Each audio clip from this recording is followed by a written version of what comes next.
हम लोगों ने बेटा समकालीन जो दक्षिण एशिया वाला चैप्टर हमारा, उस चैप्टर का एक आगे की फर्स्ट वीडियो हम लोगों ने बनाई थी, जिसमें उसको टोटली हम लोगों ने किस किस देश में कौन कौन सी राजनीतिक व्यवस्था है उसके बारे में चर्चा की थी। सेकेंड वीडियो हम लोगों ने बनाई बेटा आप लोगों के पाकिस्तान और भारत के रिलेशनशिप के ऊपर। अब तीसरी वीडियो हम लोग बना रहे हैं बांग्लादेश के ऊपर। मैंने आपको पहले ही कहा था कि हर एक देश को मैं अलग अलग लेके चलूंगी ताकि आप लोगों के लिए वो सारी चीजें क्लियर हो जाए, ठीक है।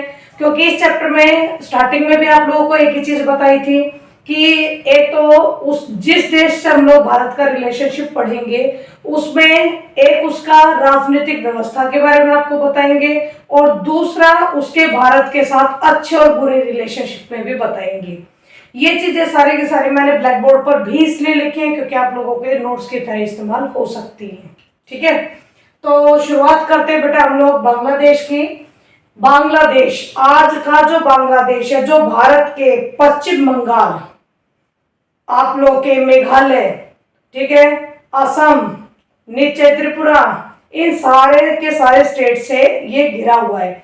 ये बांग्लादेश, उस बांग्लादेश में लोकतंत्र की बात कर रहे हैं। अब मैं तुम्हें थोड़ा सा आगे की तरफ लेके जाती हूँ बेटा, जो कि हम लोगों ने चैप्टर नंबर फर्स्ट में पढ़ा था। उसमें हमने पढ़ा था कि जब भारत आजाद हुआ था तो भारत के आजादी के टाइम पर एक नहीं दो पाकिस्तान बने थे। एक पूर्वी पाकिस्तान बना था, एक पश्चिमी पाकिस्तान बना था। जो पूर्वी पाकिस्तान है वही आज का बांग्लादेश है, ठीक है। इसी बात को लेकर हम लोग आगे बढ़ते हैं। देखिए 1947 से 1971 तक ये पाकिस्तान का ही हिस्सा रहा है, पूर्वी पाकिस्तान के रूप में। ये वो पूर्वी पाकिस्तान है बेटा जिस पूर्वी पाकिस्तान में अपनी कोई राजनीतिक व्यवस्था नहीं थी। पश्चिमी पाकिस्तान है वहां पर जो राजनीतिक व्यवस्था चलती थी वही डिट्टो पूर्वी में लागू हो जाती थी। सारे फैसले पश्चिमी पाकिस्तान में बैठकर किए जाते थे, वो सभी आप लोगों के पूर्वी पाकिस्तान में लागू होते थे, करेक्ट। अब इसके बाद देखो यहां पर इतने, अब तुम लोग ये कहोगे कि अच्छा भला वो पश्चिमी पाकिस्तान और पूर्वी पाकिस्तान मिलजुल के काम कर रहे थे, तो ऐसा क्या हुआ कि पूर्वी पाकिस्तान को बांग्लादेश बना दिया गया। ये कोई छोटी मोटी घटना नहीं बेटा, ये काफी बड़े लेवल पर हुई चीजें हैं, जिसमें पश्चिमी पाकिस्तान जब अननेसेसरी तरीके से पूर्वी पाकिस्तान के लोगों को अगर दबाने का काम कोई करता है तो कोई व्यक्ति कुछ समय के लिए दबेगा, ठीक है। मान तो इस चीज को, मान लो अगर मैं आप लोगों को किसी बात के लिए प्रेशराइज करूं और वो बात आप लोग 1 महीना 2 महीना 1 साल मानोगे, लेकिन उसके बाद तो बगावत करोगे कि नहीं मैम आप गलत हो यहाँ पर और ये चीज सही है। डिट्टो यही काम आप लोग के पूर्वी पाकिस्तान में भी हुआ कि पश्चिमी पाकिस्तान जिसमें मुस्लिम समुदाय बहुत बड़ी मात्रा में था, जबकि पूर्वी पाकिस्तान में ऐसा नहीं था। वहां पर बंगाली भी सेम आप लोग की काफी बड़ी संख्या में बसे हुए थे। अब पश्चिमी पाकिस्तान में अगर उर्दू लैंग्वेज को वो अपनी राजभाषा राष्ट्रभाषा बना रहे हैं तो बनाए, उसकी कोई दिक्कत नहीं। लेकिन अगर इसी पूर्वी पाकिस्तान में वो ये कहे कि भाई नहीं यहाँ पर भी उर्दू लैंग्वेज ही होनी चाहिए, तो भाई बंगालियों को ये चीजें नहीं क्या कहते उसको कि उनको बिल्कुल भी ये नहीं लगा कि हमें उर्दू लैंग्वेज हम पर ला दी जाए, ठीक है। वो इसीलिए विरोध में खड़े हो गए, जिसको लेकर हम लोगों ने सेकंड किया बंगाली संस्कृति और उर्दू भाषा के साथ दुर्व्यवहार के खिलाफ पूर्वी पाकिस्तान के लोगों ने आंदोलन किया, ठीक है। इसके बाद जब पूर्वी पाकिस्तान में आंदोलन चल रहा था पश्चिमी पाकिस्तान की सरकार के खिलाफ, उसकी नेतृत्व करने का काम तुम्हारे शेख मुजीबुर रहमान ने किया। उसने स्वायत्तता एक ऐसा शब्द दे दिया कि सारी जनता शेख मुजीबुर रहमान के पीछे पीछे, ठीक है। ये जो शेख मुजीबुर रहमान थे बेटा ये आवामी लीग से थे, ठीक है, और इन्होंने पहली बार पश्चिमी पाकिस्तान के खिलाफ आवाज उठाई है। पश्चिमी पाकिस्तान को ये रियलाइज कराया कि हम लोग भी अपनी अलग से, पूर्वी पाकिस्तान में हम अलग से अपनी सरकार भी निर्वाचित कर सकते हैं। और यहाँ पर इसके साथ कुछ गलत हुआ भी था, क्योंकि यहाँ पर अगर आप लोगों को पूरी हिस्ट्री पता हो, पाकिस्तान के बारे में, तो बेटा जुल्फिकार अली भुट्टो और ये शेख मुजीबुर रहमान इस वक्त जब इलेक्शन हुए थे 1970 के पाकिस्तान में, तो शेख मुजीबुर रहमान इसने आपके जुल्फिकार अली भुट्टो से ज्यादा सीटें ले ली थी। ठीक है, लेकिन बातें वही कि भाई पूर्वी पाकिस्तान के व्यक्ति को प्रधानमंत्री नहीं बनाया जाएगा, बनेगा तो पश्चिमी पाकिस्तान का ही बनेगा, जिससे कारण शेख मुजीबुर रहमान को गिरफ्तार करके साइड में कर दिया गया और जुल्फिकार अली भुट्टो को प्रधानमंत्री बना दिया गया। पहली लोकतांत्रिक सरकार थी वो पाकिस्तान की। ठीक है, लेकिन जो चीजें गलत है बेटा गलत है। लोगों ने इसका विरोध किया, बहुत बड़े लेवल पर अशांति फैल गई। लोग जब अशांति फैलाते हैं तो वही बात है, सरकार उनको दबाने की कोशिश करती है। पश्चिमी पाकिस्तान की सेना ने इन पर जुल्म करने शुरू किए कि ये दबेंगे, ये रुकेंगे, कुछ नहीं होगा, लेकिन लोग नहीं रुके और उन्होंने भारत से हेल्प मांगनी शुरू कर दी। ठीक है, अब भारत की तरफ वो पलायन कर रहे हैं और भारत उनको पलायन करने से इनकार नहीं कर रहा है, क्योंकि ये तो इंटरनेशनल रूल है कि शरणार्थी एक लेवल तक तो किसी भी देश में जा सकते हैं। ठीक है, एक लेवल तक, उससे ज्यादा नहीं। लेकिन हमारी किस्मत देखो बेटा, 80 लाख शरणार्थी हम लोगों ने उस वक्त अपने यहाँ पर आने के लिए कह दिया ठीक है भाई तू भी मेरा भाई आ जा, तू भी मेरा भाई है आ जा। आज वो भाई है जो सिर फोड़ने लग रहे हैं हम लोगों के। असम में रियल सिचुएशन है ये।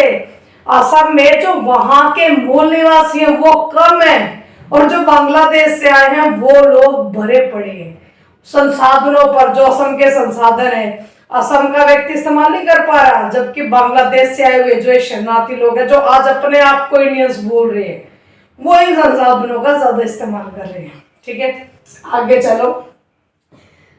जब भारत ने इनकी हेल्प करी है तो पश्चिमी पाकिस्तान के तो लग गया भाई क्यों किया इसने ऐसा। अब ऐसे में उसने भारत को ललकारा तो भारत भी रेडी है। ये वही युद्ध है जिसमें पाकिस्तान का साथ देने के लिए अमेरिका ने कह दिया था ठीक है भाई तू लड़, मैं आ रहा हूं, मैं तेरे पीछे हूं। ठीक है, और ये वही टाइम है जो आप लोगों ने पहले वाले चैप्टर्स में पढ़ा है कि 1970 के दशक में भारत और यूएसएसआर के बीच में एक मित्रता संधि हुई थी। ठीक है, वो इसी वक्त की थी क्योंकि जब अमेरिका ने पाकिस्तान का साथ देने के लिए कहा तो भाई भारत को भी अपनी सिक्योरिटी के लिए कुछ तो करना था। उसने जाकर यूएसएसआर से हाथ मिला दिया और यूएसएसआर ने भी उसको बड़े प्यार से समझा दिया ठीक है भाई अगर पाकिस्तान की तरफ से यूएस से एंटर करेगा तो तेरी तरफ से मैं एंट्री कर दूंगा। ठीक है, चलो युद्ध हुआ लेकिन बच गए हम लोग, थर्ड वर्ल्ड वॉर नहीं हुआ। उनकी तरफ से यूएस से हेल्प करने के लिए पहुंचा जरूर था, बंगाल की खाड़ी तक भी आ गया था, लेकिन उससे पहले हम लोगों ने पाकिस्तानी सैनिकों को मजबूर कर दिया हथियार डालने के लिए। ठीक है, और भारतीय सेना जीत गई। भारतीयों ने अपने सभी के सभी जितने वो कानून जितने भी वो चीजें मनवाना चाहते थे सब मनवा लिया, जिसका ही परिणाम है 1971 में बांग्लादेश का निर्माण होना। ठीक है, जुल्फिकार अली भुट्टो प्लस में तुम्हारी इंदिरा गांधी, इन दोनों ने मिलकर शिमला में समझौता किया था।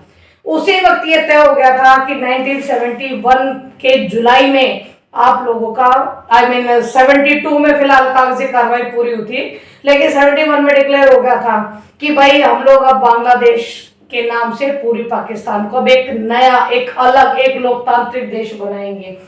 ये जब एक अलग देश बना तो एक धर्मनिरपेक्ष देश बना, धर्मनिरपेक्ष जिसमें सभी को अपना धर्म अपनाने की पूरी आजादी है। ठीक है, कोई भी इस चीज के लिए प्रेशराइज नहीं है कि उसको कोई एक ही धर्म लेना है। नो, अब ये धर्मनिरपेक्ष हो चुका है जिसमें सभी धर्मों को इक्वल माना जा रहा है। ठीक है, लोकतांत्रिक बना दिया, डेमोक्रेटिक है, आज भी आप लोगों का बांग्लादेश डेमोक्रेटिक है। समाजवादी देश बनाया। ठीक है, जब ये स्टार्टिंग में अपने अस्तित्व में आया, लेकिन ज्यादा लंबे समय तक ये लोकतांत्रिक बना नहीं रहा। इन्होंने अध्यक्षात्मक, स्टार्टिंग में तो इन्होंने संसदात्मक लोकतंत्र को किया था यानी अपनाया था, लेकिन शेख मुजीबुर रहमान जिसको बाद में इन्होंने जेल से निकाल कर बांग्लादेश का प्रधानमंत्री बनाया था। इसने जल्द ही अपने आप को राष्ट्रपति बनवा लिया और राष्ट्रपति बनवाने के बाद ये सत्तावादी हो गया। इसने अपने संविधान को ही पलटवा दिया। संसदात्मक लोकतंत्र की बजाय अध्यक्षात्मक लोकतंत्र को कायम किया। अध्यक्षात्मक लोकतंत्र होता है बेटा कि देश का सर्वे सर्वा राष्ट्रपति बन जाएगा, प्रधानमंत्री नहीं रहेगा। ठीक है। अब जिस तरीके से शेख मुजीबुर रहमान काम कर रहा था वैसे सेना को पसंद नहीं आया और सेना ने शेख मुजीबुर रहमान की हत्या करा दी और जनरल जिया उर रहमान ये आप लोगों के कुछ समय तक प्रधानमंत्री के पद पर बैठे। ठीक है। लेकिन वही है, सेना में तो वही होता है बेटा, एक गया और दूसरा है, दूसरा गया तो तीसरा है। यहाँ पर भी जियाउर रहमान को हटाकर अब हमारे लेफ्टिनेंट जनरल इरशाद जी बड़े लंबे समय तक आप लोगों के बांग्लादेश में रहे, हेड बनकर। पहले आप लोगों के राष्ट्रपति के पद पर रहे, इन्होंने चुनाव भी कराए। लेकिन दिक्कत ये आती है बेटा कि 1990 में जब इनके कार्यकाल में आप लोगों के इलेक्शन होने थे राष्ट्रपति पद के, ठीक है, राष्ट्रपति पद पर ये पहले से ऑलरेडी था। ठीक है। इस आंदोलन में इसने राष्ट्रपति पद को छोड़ा था क्योंकि जनता अब इरशाद के खिलाफ हो गई थी। अब उन्होंने डायरेक्ट कहना शुरू कर दिया था कि हम लोगों को लोकतंत्र चाहिए, सैन्य शासन नहीं चाहिए और इरशाद को मजबूर होकर अपना पद छोड़ना पड़ा। 1991 में बांग्लादेश में बहुदलीय लोकतंत्र की स्थापना हुई जो आज तक कंटिन्यू चल रही है। एक और चीज, जो आज बांग्लादेश की राष्ट्रपति है कौन है मालूम है? शेख हसीना। वो जो शेख हसीना है वो इसी शेख मुजीबुर रहमान की बेटी है। ठीक है। कुछ नई बात बताई है। चलिए बेटा आगे चलते हैं। अब इसमें आता है कि जो आप लोगों का बांग्लादेश है उसके भारत के साथ एक विवाद के कारण पढ़ेंगे हम लोग और एक उसके साथ सहयोग के कारण पढ़ेंगे। लास्ट में तुम्हें अच्छी सी टिप्स भी दूंगी। ठीक है कि जब आप लोग दिक्कत में आ जाते हो कि हर देश के साथ अलग अलग रिलेशनशिप कैसे याद होंगे तो उसके लिए भी आप लोगों को एक बढ़िया सा तरीका बताऊंगी। चलिए, बांग्लादेश के साथ भारत के विवाद के विषय में सबसे पहला विवाद गंगा और ब्रह्मपुत्र नदी के जल को लेकर विवाद है। क्योंकि पता होगा कि हमारे उत्तराखंड से निकलकर यूपी से बहकर बिहार पश्चिम बंगाल से निकलकर बांग्लादेश में एंट्री करती है आप लोगों की गंगा नदी। ठीक है। लेकिन बेटा ये उत्तराखंड तक रहती है, इतने तो बड़ी साफ रहती है। लेकिन यूपी में एंट्री करते इसका गंदा होना शुरू और जैसे जैसे ये बांग्लादेश तक पहुंचती है वहां तक जाते जाते इसका बुरा हाल हो जाता है। ठीक है। तो हमेशा बांग्लादेश ये आरोप लगाता है कि जो भारत है ये गंगा नदी का पानी साफ नहीं देता और ऊपर से अगर उसको कहो तो दादा की तरह बिहेव करता है। ठीक है। ये बांग्लादेश हमारे ऊपर आरोप लगाता है। लेकिन ब्रह्मपुत्र ये तो गया तुम्हारे गंगा का, दूसरी तरफ से चाइना से होती हुई सांगप्यो नदी कहा जाता है इस ब्रह्मपुत्र नदी को चीन में। अब ये जब आप लोग इंडिया में एंट्री करते हैं अरुणाचल प्रदेश में इसका नाम ब्रह्मपुत्र नदी पड़ता है। तो ये ब्रह्मपुत्र नदी का पानी भी जब आप लोगों का पहुंचता है बांग्लादेश में तो काफी बड़ी मात्रा में वो इस्तेमाल हो चुका है असम और अरुणाचल प्रदेश में। ठीक है। तो भाई इन दोनों नदियों के पानी को लेकर भारत और बांग्लादेश में दुनिया भर के विवाद है। इन विवादों को सुलझाने के लिए ही 1996 में माइंडेड, ये क्वेश्चन बुक में नहीं है, 1996 में फरक्का संधि हुई है भारत और बांग्लादेश के बीच में गंगा नदी की सफाई को लेकर। ठीक है। याद रखना बेटा इस चीज को। भारत में अवैध प्रवासी, जैसे आप लोगों को मैंने अभी बताया कि इतने भर भर के 80 लाख शरणार्थी अंदर घुस गए हैं। अब वो हमारे संसाधनों पर कब्जा करके बैठे हैं। हम लोग जितनी बार कहते हैं कि बांग्लादेश भाई ले जाइए इनको, ले जाइए, बहुत ज्यादा हो गया, हमारे संसाधन कम पड़ गए।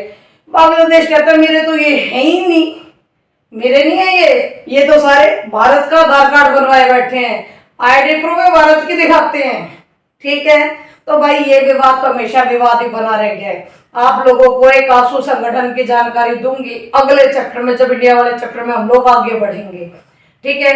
उसमें देखना कि स्टूडेंट्स ने किस तरीके से इन बाहरी लोगों के खिलाफ आंदोलन भी किया और वो आंदोलन सफल भी हुआ, लेकिन उसमें कितने लोगों की पहचान हुई, कितने लोग वापस बांग्लादेश गए, वो सच्चाई आप लोगों को मैं उस वीडियो में बताऊंगी। ठीक है, चलिए नेक्स्ट है भारत विरोधी इस्लामिक कट्टरपंथी जमातों को समर्थन देना। भारत ये लगातार आरोप लगाता रहा है बांग्लादेश के ऊपर कि भाई जो कट्टरपंथी लोग हैं, जो भारत के खिलाफ काम करते हैं, बांग्लादेश उन्हें पनाह दे रहा है कि आजा भाई मेरे घर में काम कर ले, तुझे अटैक करना तो अटैक भी कर दियो। ठीक है, मजाक कर रही हूं, ऐसा नहीं है, सिंपल बात है कि भारत आरोप लगाता है। हालांकि बांग्लादेश सरकार कितना इनको समर्थन करती है वो तो किसी को नहीं पता, क्योंकि वो तो इंटरनेशनल लेवल पर यही कहती है कि मैं किसी भी कट्टरपंथी समुदाय को समर्थन नहीं करता। ठीक है, लेकिन हम लोग आरोप लगाते हैं क्योंकि कई बार बांग्लादेश की तरफ से हमारे जैसे लोगों को बहुत सारी चीजें भुगतने को मिल जाती है। जैसे म्यांमार से रोहिंग्या मुसलमान है, ये भी हम लोगों के लिए प्रॉब्लम क्रिएट करते हैं जो बांग्लादेश में हैं। ओके, इसके बाद देखो पूर्वोत्तर भारत में जाने के लिए बांग्लादेश सरकार अपना रास्ता नहीं देता, कहता मेरे ऊपर से उड़ के तुम लोग पूर्वोत्तर भारत में नहीं जाओगे। ये कोई बात है? जब हमारे यहाँ सिर्फ 22 किलोमीटर की एक लंबी सी पतली सी पगडंडी है, सिर्फ यही है कि हम लोगों को प्लेन अगर लेके जाना है तो हमें उसे उड़ाएंगे, उसको पगडंडी के ऊपर से लेके जाएंगे और तो भी हम लोग पूर्वोत्तर भारत में उतरेंगे, ये तो पॉसिबल नहीं है। ठीक है, इसलिए बांग्लादेश के साथ ये विवाद बना ही हुआ है। हम उसके ऊपर से जाने की परमिशन मांगते हैं, बांग्लादेश कभी वो परमिशन देता नहीं है। ओके, आगे चलो।